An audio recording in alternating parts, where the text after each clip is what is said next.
الحمدللہ رب العالمین والصلاة والسلام علی سید الانبیاء والمرسلین اما بعد فاعوذ باللہ من الشیطان الرجیم بسم اللہ الرحمن الرحیم۔ پیچھے ہماری گفتگو ہو گئی اللہ تبارک و تعالیٰ کی صفات کے حوالے سے کہ اس حوالے سے ہم لوگوں کو کیا عقیدہ رکھنا چاہیے، تو اسی بارے میں آگے جو مزید گفتگو ہے اس پہ فرماتے ہیں کہ مسئلۃ ان صاب اللہ تعالی بنسبت الکذب والعجز ونحو ذلک الیہ کافر، وکذا من نفى صفۃ من صفاتہ الذاتیۃ من الحیاۃ والعلم والقدرۃ والسمع والبصر والکلام مستبصرا فی ذلک كقوله ليس بحي ولا عالم، وكذا قوله ليس بعالم بالجزئيات او لا قادر او لا مريد او لا متكلم او لا سميع او لا بصير فهو كافر بالاتفاق۔ تو فرماتے ہیں کہ اللہ تبارک و تعالی کی طرف اگر کوئی برائی کی بات کرتا ہے، دشنام دیتا ہے، سب کرتا ہے کہ اس کی طرف وہ جھوٹ کی نسبت کرے یا عاجز ہونے کی نسبت کرے، یعنی یہ کہے کہ اللہ تعالیٰ جھوٹ بول سکتا ہے یا اللہ تعالیٰ عاجز ہے کسی ممکن کے کرنے سے، یا اسی کے مثل کوئی اور بات کہے تو وہ کافر ہے۔ اسی طرح جو اللہ کی صفات ذاتیہ میں سے کسی صفت کا انکار کرے، صفات ذاتیہ 7 ہیں جو پیچھے ہم نے پڑھ لیں، جس پر سب کا اتفاق ہے کہ حیات ہے، علم ہے، قدرت ہے، سمع ہے، بصر ہے اور کلام ہے، اور اس کا یہ انکار بصیرت ہونے کے بعد ہو، مستبصراً فی ذالک، یعنی اعتقاد رکھ کر وہ اس کا انکار کرے، اپنی جو بات کرے ایسا نہیں کہ جہالت میں اسے پتہ ہی نہیں تھا کہ حیات کا معنی کیا ہے، قدرت کا معنی کیا ہے، ارادے کا معنی ہی کیا ہے، اس کو اگر ان چیزوں کی پتہ نہیں اور اس نے انکار کیا تو وہ غیر مستبصر کے اندر کہلائے گا، کیونکہ وہ اس کا اعتقاد نہیں ہوتا، وہ اس چیز کو درست نہیں جان رہا ہوتا، وہ تو ایک بات اس کے منہ سے نکل گئی، جس طرح جاہل عوام کوئی بات اس طرح کی کہہ جاتے ہیں لیکن وہ ان کا کوئی عقیدہ نہیں ہوتا کہ وہ جان بوجھ کر اور بات کو سمجھ کر کہہ رہے ہوں، ایسا نہیں ہوتا۔ لیکن جو گمراہ فرقے ہوتے ہیں، ان کے جو علماء ہوتے ہیں، ظاہر ہے اگر وہ کوئی بات کہہ رہے ہوتے ہیں تو وہ مستبصراً کے اندر آتی ہے کہ ان کو اس قول کا مطلب معلوم ہوتا ہے وہ جو کہہ رہے ہوتے ہیں، اس لیے ان کو یہ شک کا کوئی فائدہ نہیں ملے گا کہ ہو سکتا ہے ان کی توجہ نہ ہو، کیونکہ ایک عام آدمی کے اندر تو یہ بات ہوتی ہے کہ وہ غیر مستبصر کوئی بات کہہ دیتا ہے، لیکن جو ایک عالم بات کہتا ہے اور باقاعدہ اگر لکھتا ہے تو لکھا ایسے ہی نہیں جاتا، یہ سوچ سمجھ کے ہی لکھا جاتا ہے، کوئی عقیدہ ہوتا ہے، کوئی اعتقاد ہوتا ہے، اس کی بنیاد پر ہی انسان کوئی بات کر رہا ہوتا ہے، تو اس لیے ان کے اوپر یہ شک کا فائدہ انہیں نہیں ملے گا۔ ہمارے ایک اہل سنت کے تھے جو پچھلے دنوں پٹری سے اتر گئے تھے اور اب بعد میں پھر دوبارہ رجوع کیا انہوں نے اپنی غلط باتوں سے، تو وہ اس مستبصراً کے اوپر بڑا زور دے رہے تھے۔ میں نے اس وقت بھی ان کو سمجھایا کہ جناب اس سے مراد یہ نہیں ہے کہ سوچے سمجھے کوئی بات کر رہا ہے، یعنی جن علماء کے اوپر بد مذہبوں کے حکم کفر آیا تو وہ مستبصراً ہی ہیں، وہ غیر مستبصراً نہیں ہے کہ آپ ان کو جب تک کہ ثابت کیسے ہوگا جی مستبصراً ہے یا نہیں، انہیں ہو سکتا ہے وجہ ہی نہ پتہ ہو، تو یہ باتیں جاہل عوام کے لیے ہوتی ہیں جن کو ان چیزوں کی معلومات نہیں ہوتی، اور جو ایک عالم ہے وہ مستبصراً ہی بات کر رہا ہوتا ہے، اس کو بصیرت حاصل ہوتی ہے اس کے اوپر۔ تو فرماتے ہیں کہ اگر وہ اس کا انکار بصیرت رکھنے کے باوجود ہے کہ وہ ان چیزوں کو، ان حیات، علم، قدرت، ارادہ، ان کے معنی جانتا ہے، یہ مفہوم اس کو واضح ہے اس کے اوپر، اس کے بعد بھی وہ اس کا انکار کر رہا ہے، جیسا کہ یوں کہے کہ اللہ حی نہیں ہے یا اللہ عالم نہیں ہے، کیونکہ یہ نصوص کا انکار ہوگا۔ یہ ساری چیزیں وہ ہیں کہ جو نصوص قطعیہ سے ثابت ہیں۔ یا اسی طرح کہے کہ اللہ تعالیٰ جزیات کا عالم نہیں ہے، تو اس سے بھی جہل لازم آتا ہے۔ یا یہ کہتا ہے کہ قادر نہیں ہے، یا مرید نہیں ہے، ارادہ فرمانے والا نہیں ہے، یا متکلم نہیں ہے، یا سمیع نہیں ہے، یا بصیر نہیں ہے، تو وہ پھر بالاتفاق کافر ہوگا۔ ومن جہل صفۃ من هذه الصفات ونفاها غیر مستبصر فیها، اور جس نے ان صفات میں سے کسی صفت سے جاہل ہوا، اسے پتہ ہی نہیں ہے ان بارے میں، یا نفی کرتا ہے ان صفات میں سے کسی صفت کی لیکن اسے اس کی بصیرت حاصل نہیں ہے، جہالت میں ایک بات کہہ دی اس نے، تو فاختلف العلماء فی تکفیرہ، تو اس کی تکفیر میں علماء کا اختلاف ہے۔ والمعتمد عدمہ، اور معتمد قول یہ ہے کہ اس کی اس بنیاد پر تکفیر نہیں کی جائے گی۔ فإن هذا الجہل لا یخرجہ عن اسم الایمان، کیونکہ اس کی یہ جو جہالت ہے کہ اس کو ان صفات کا علم نہیں ہے، تو یہ جہالت یا اس جہالت کی بنیاد پر اس کا جو انکار ہے، تو فرماتے ہیں کہ وہ اس کو اس میں ایمان سے خارج نہیں کرے گا۔ وَإِنْ كَانَ يُخْرِجُهُ عَنْ كَمَالِ الْإِيقَانِ، اگرچہ کمال ایقان سے خارج کر دے گا، یعنی اس کا ایمان کامل نہیں ہوگا۔ وَلَمْ يَعْتَقِدْ ذَلِكَ اعتقادا يَقْطَعُ بِصَوَابِهِ وَيَرَاهُ دِينًا وَشَرْعًا، کیونکہ اس نے اس چیز کا ایسا اعتقاد نہیں کیا کہ جس کے درست ہونے پر اس کو قطعیت حاصل ہو۔ وہ تو جاہل ہے، اس نے بس ایک بات منہ سے نکل گئی، اسے خود نہیں پتا کہ جناب یہ جو میں بات کہہ رہا ہوں یہ اس میں مجھے قطعیت ہے یا نہیں ہے۔ لیکن جو بد مذہب علماء بات کرتے ہیں تو وہ تو قطعیت کے ساتھ بات کر رہے ہوتے ہیں، وہ تو اس کو اعتقاد رکھ کر بات کر رہے ہوتے ہیں۔ تو مستبصرن کی تفسیر اس علت سے واضح ہو جاتی ہے کہ غیر مستبصر کی علت یہی بیان ہوئی کہ وہ اس کا اعتقاد نہ رکھتا ہو، تو اس کا مطلب ہوا کہ اگر وہ اس کا اعتقاد رکھتا ہے تو وہ مستبصرن میں آتا ہے، کہ اس نے اعتقاد نہیں رکھا اس بات کا کہ جس پہ اس کو قطعیت حاصل ہو، اور نہ ہی وہ اس کو دین اور شریعت سمجھتا ہے۔ یہ نفی ہے، یہ بھی یراہو ای لم یراہو،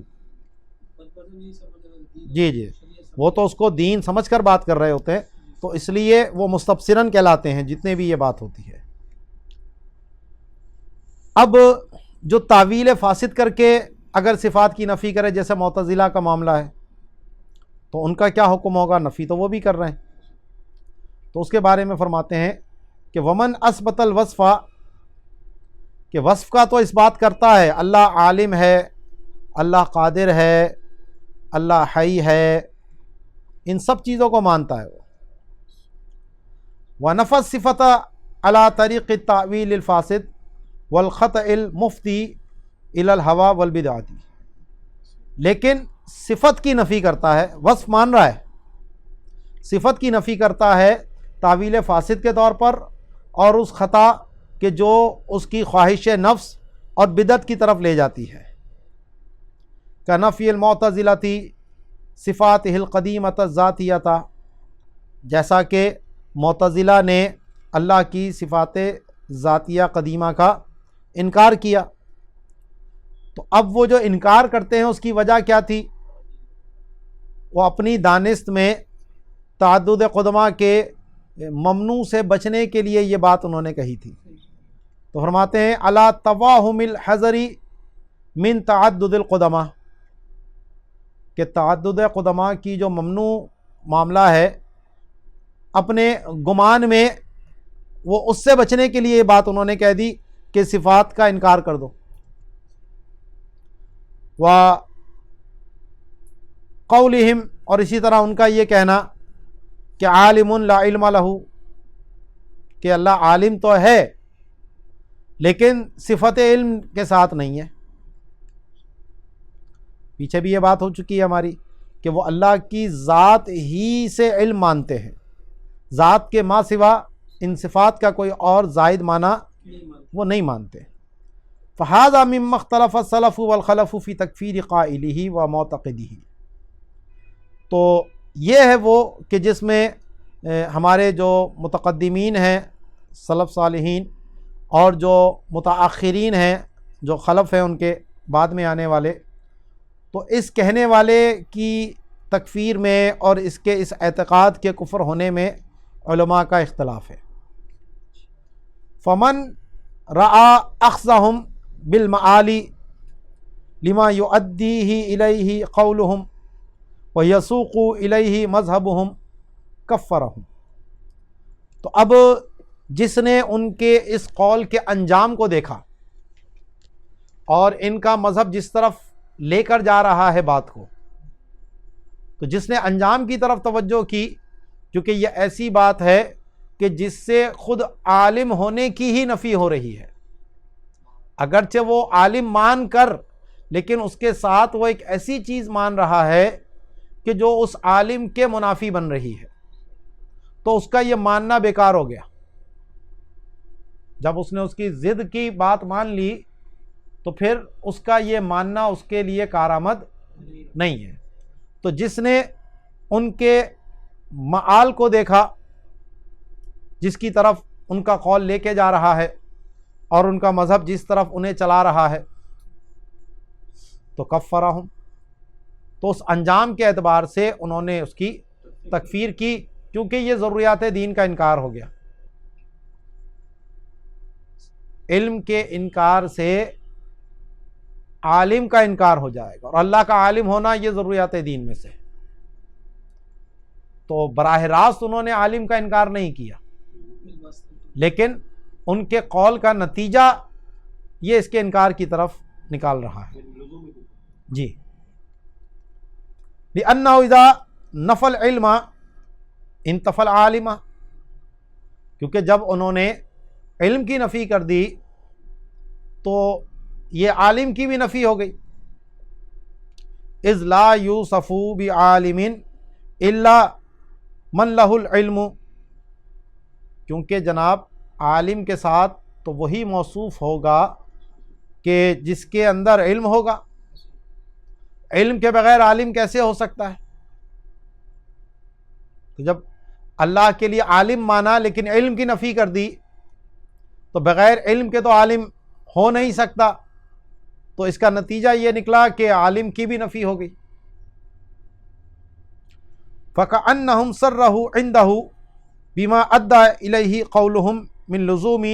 نَفْيِ الْوَصْفِ لِلْمُشْتَقِّ لِنَفْيِ الْمُشْتَقِّ مِنْهُ، تو گویا کہ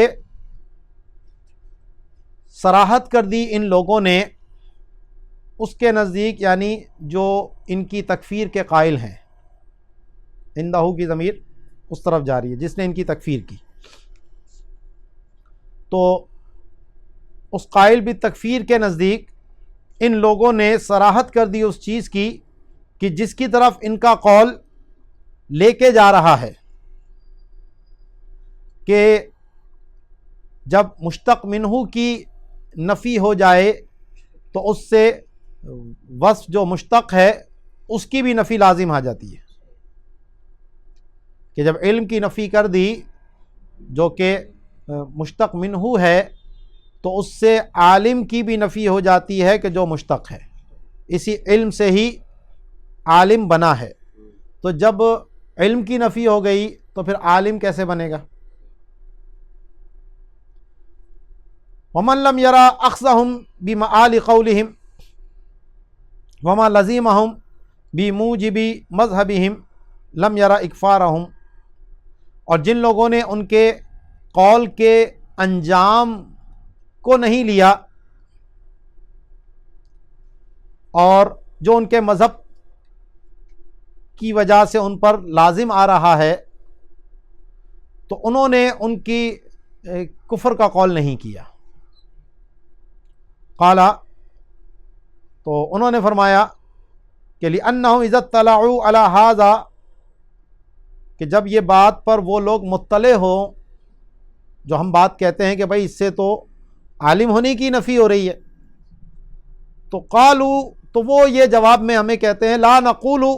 لیس بعالم سلبا معطلا لہ عن العلم، کہ ہم اللہ کے لیے یہ نہیں کہتے کہ وہ عالم نہیں ہے اس کی صفت علم کو معطل کرتے ہوئے، ہم یہ نہیں کہتے، بلکہ ہمارا کہنا تو یہ ہے کہ لیس بعالم بعلم زائد علی ذاتہ، کہ وہ ایسے علم سے عالم نہیں ہے جو اس کی ذات سے زائد ہو۔ عالم تو ہم مان رہے ہیں، فإنہ عالم بعلم ہوا ذاتہ، کہ وہ عالم ہے ایسے علم کے ساتھ جو اس کی ذات ہی ہے۔ تو علم تو مانا ہم نے، لیکن ذات سے زائد نہیں مانا، تو اختلاف ہمارا زائد سے زائد ہونے نہ ہونے میں ہے، نہ علم میں ہے نہ عالم میں ہے، وہ تو ہم دونوں چیزیں مان رہے ہیں۔ وقولنا لا یؤول الیہ، اور ہمارا قول اس طرف لے کر نہیں جاتا، ونعتقدہ کفرا مثلکم، اور جیسے تم اس کو کفر جانتے ہو تو ہم بھی اس کو کفر ہی جانتے ہیں، کہ اگر کوئی اللہ سے عالم ہونے کا انکار کرے گا تو وہ دائرہ اسلام سے خارج ہوگا۔ فعلی ہذین الاصلین، تو یہ جو دو اصولیں ہیں کہ موجودہ قول کو دیکھنا یا قول کے انجام کو دیکھنا، تو جس نے یہ دیکھا کہ موجودہ قول میں کسی ضرورت دینی کا انکار نہیں ہو رہا تو وہ تکفیر نہیں کرتے، اور جو انجام کو دیکھتے ہیں کہ اس سے بہرحال مقدمہ جب ترتیب دیں گے تو اس سے لزوم کفر، التزام کفر میں تبدیل ہو جائے گا، ضروریات دین کا انکار ہو جائے گا، تو وہ اس بنیاد پر اس کی تکفیر کر دیتے ہیں۔ تو ان دونوں اصلوں کے اوپر ہی اختلف الناس فی تکفیر اہل التاویل، تو جتنے بھی گمراہ فرقے ہیں جو اپنے عقائد باطلہ کو اختیار کیے ہوئے ہیں اور جو نصوص وارد ہوئی ہیں ان کی غلط تعویلیں کرتے ہیں، تو ان کی تکفیر میں اسی وجہ سے علماء نے اختلاف کیا ہے۔ وَالصَّوَابُ تَرْكُ اکفارہم، اور جو درست بات ہے کہ ان کی تکفیر نہیں کی جائے گی اگر وہ براہ راست ضروریات دین کا انکار نہ کریں۔ وَإِجْرَاءُ الْأَحْكَامِ الْإِسْلَامِ عَلَيْهِمْ، اور ان پر اسلامی احکام بھی جاری ہوں گے، یعنی ان کی نماز جنازہ بھی ہوگی، مسلمانوں کے قبرستان میں تدفین بھی ہوگی، اور اسی طریقے سے ان کی میراث بھی، جو اگر اس کی میراث ہے تو مسلمانوں جو اہل سنت کے ہیں ان کو ملے گی، اور اگر خود یہ ہے تو اس کو بھی اس کی میراث ملے گی۔ لیکن جو اہل مروت ہیں، جو معاشرے کے با اثر لوگ ہیں، وہ زجراً ان کے جنازے میں شرکت نہیں کریں گے۔ تو یہ ایک حکم الگ ہے زجر کے اعتبار سے، کہ جو دیگر ان کے بد مذہب لوگ ہیں ان کو اس سے تنبیہ ہو کہ دیکھو معاشرے کے اتنے بڑے بڑے لوگ جو ہے ہمارے اس بندے کا جنازہ نہیں پڑھ رہا ہے، تو اس وجہ سے ان کے جنازے سے منع کیا جاتا ہے۔ اور یہ بات ہو رہی ہے کہ جو ضروریات دین کا منکر نہ ہو، اگر کوئی ضروریات دین کا منکر ہے اس کا معاملہ پھر جدا ہے۔ لیکن یغلظ علیہم، اسی لیے کہا کہ دنیا میں ان پہ غلظت کی جائے گی، سختی کی جائے گی، بوجیع الادب وشدید الزجر، اور ان کو تکلیف دہ ادب سکھایا جائے گا، اور شدید قسم کا ان کو ڈانٹا ڈپچا جائے گا، ان پہ سختی کی جائے گی بد مذہبوں کے اوپر، حتی یرجعوا عن بدعتہم، تاکہ وہ لوگ اپنی بدعت کو چھوڑ کر مذہب حق اہل سنت کی طرف لوٹ آئیں۔ فقط ظہر فی عہد الصحابۃ والتابعین من قال بامثال هذه الاقوال من القدر ورأی الخوارج والاعتزال، تو اب اپنی اس بات کی دلیل پیش کر رہے ہیں کہ یہ جو ہم نے بات کی کہ ان کے انجام، قول کے انجام کی وجہ سے ان کی تکفیر نہیں کریں گے، تو یہی جو سلف صالحین ہے ان کا طریقہ رہا ہے۔ تو دلیل پیش کی کہ عہد صحابہ اور تابعین کے دور میں بھی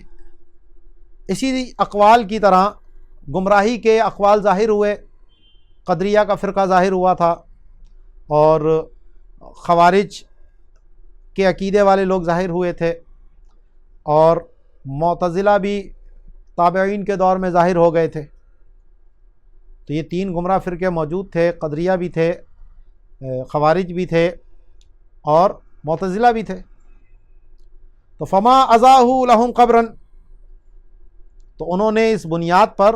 ان کے لیے مسلمانوں کے قبرستان سے کوئی قبریں الگ نہیں کی، وہیں پر وہ تدفین ہوتی تھی ان کی مسلمانوں کے ساتھ ہی۔ ولا قطعوا لأحد منهم میراثا، اور انہوں نے ان میں سے کسی کی میراث کو بھی قطع ہونے کا